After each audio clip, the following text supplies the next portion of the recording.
Hi friends, welcome to my very first voiceover video.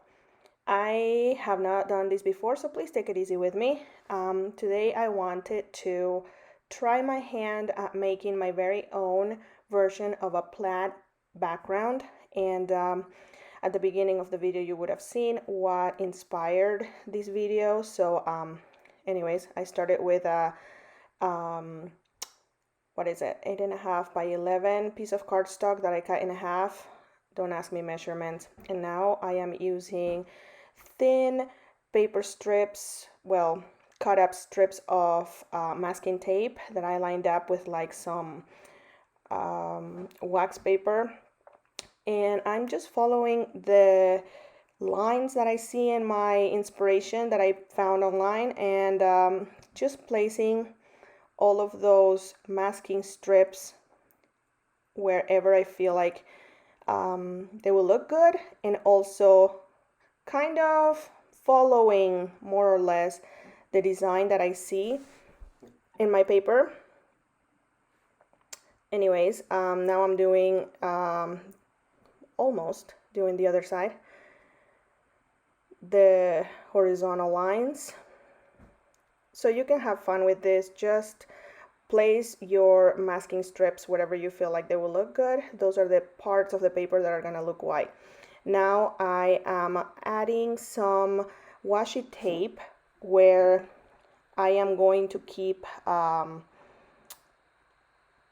part of the paper white, because later on it's going to be turned green, and everything else that is not masked I am going to be coloring with my distress ink I believe I used, and a brush. So yeah, I'm just taking my time. You guys are gonna have to let me know if you like this kind of video, or if you prefer just using or just watching lives. Okay, so yeah, I use my distress ink in barn door, and this took a few minutes. What was I gonna say? This took a few minutes to cover fully how I wanted it to look. I wanted it to have a red base, so I'm just taking my time. It didn't take that long, maybe like 4 or 5 minutes. Card making takes a long time, so I mean, it's not something that you do quick, at least not me. I am wiping my washi tape because I wanted to reuse it, recycle it, so I wouldn't have to use new washi tape for the next step, and I am removing it before I do so. Also helps so that I don't contaminate the other colors.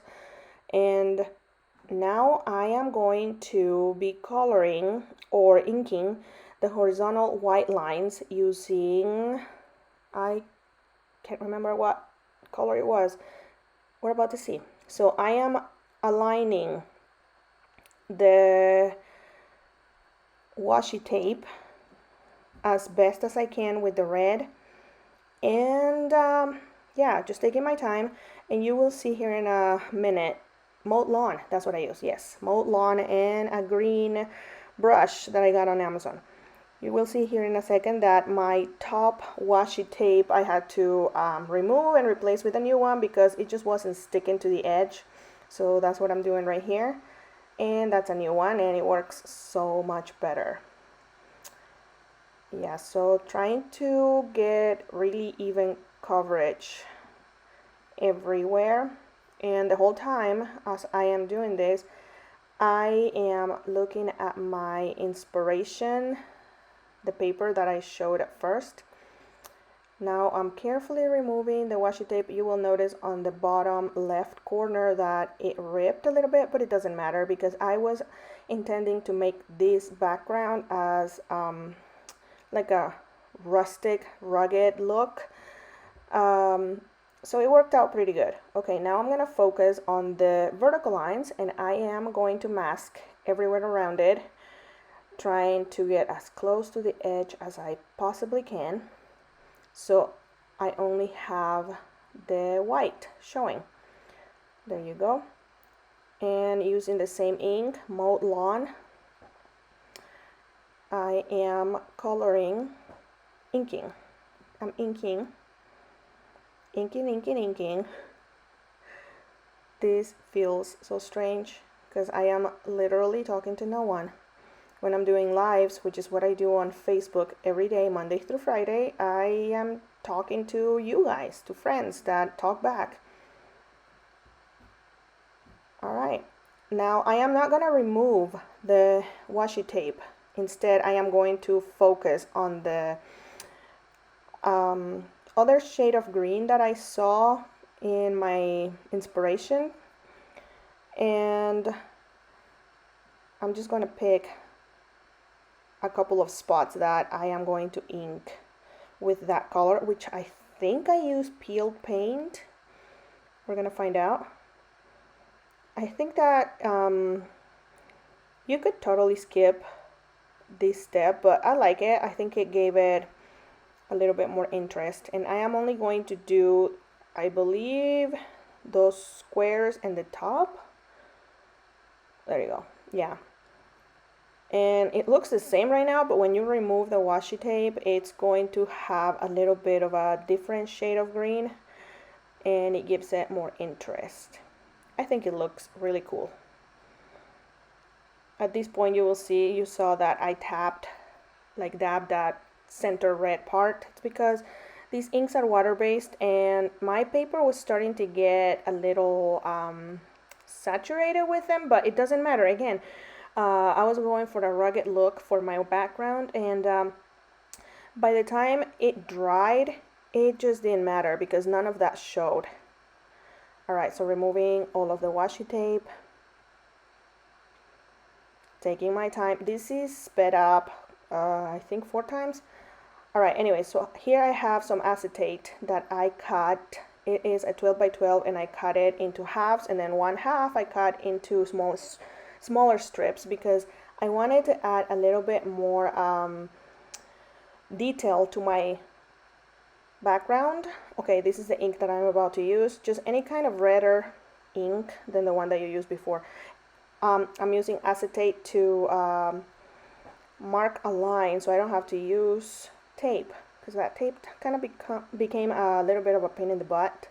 So yeah, I am using acetate. One side is taped to my glass mat, and the other I am just holding on with my hand, holding on to with my hands. So just placing that color wherever I feel like it looks good. I think I'm going to be using this technique a lot more. I like it. The acetate I got at Michael's a while ago, and it's kind of thick, so I don't know that thin acetate would work. Alright, just trying to figure out where else I want to put some more of these red lines so that it looks super cool. All of this effort, even though it took a long time, I think they paid off. And I ended up making 2 4 1/4 by 5 1/2 backgrounds out of this project. And to be perfectly transparent with y'all, it took me about 1 hour and 20 minutes, which has been condensed into, what, 12 minutes? But I think it was worth it. It worked out very, very nicely. Alright, so now I am cutting the other half of the acetate. Remember, I cut 1 1/2 and then 1/2 cut into smaller pieces. Now I need the other side to be longer so that I can do the horizontal lines. And once again, just inking. I might try this with different colors like blues and silvers. That would be really, really pretty. Alright, just adding more and more of those horizontal lines. And notice how the masking lines that I applied at the very beginning, those are not getting removed until like almost the end, because those lines are going to remain white. So at this point I am removing all of those masking strips, and I looked at it at my background, and I thought it looked nice, but it needed something more. So I brought some double-sided adhesive sheets that I have, You're gonna see that here in a minute. And I cut it into some different size strips using my paper cutter, and I added those just like in random spots so that I could use them to apply foil. That was the idea behind that. And yeah, so these are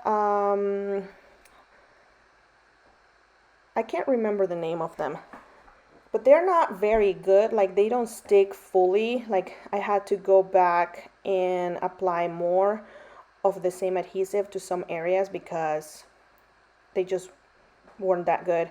But once again, that added to the whole rustic look that I was after. See that? And I ripped that little piece there a little bit ago. The foil that I'm using is actually leftover foil from another project that I've had for a long time because I am a hoarder, apparently. And I don't throw things away because I could use them again and again. And look at that, it worked. Okay, so now I am going to do the horizontal lines, and I decided to go with 2 thin strips, and then the middle one is going to be thicker because I felt like it needed that. So there you go. And these ones worked better for some reason, I don't know. But again, I'm going back with the same foil and just pressing and rubbing until I feel like it looks nice. And look at that, it turned out so good. That is my background. I feel like if I was to do it again, I would maybe ink it with some vintage photo here and there. But yeah, thank you all so much for watching. I will see you in the next video. I hope you guys like it. Let me know in the comments.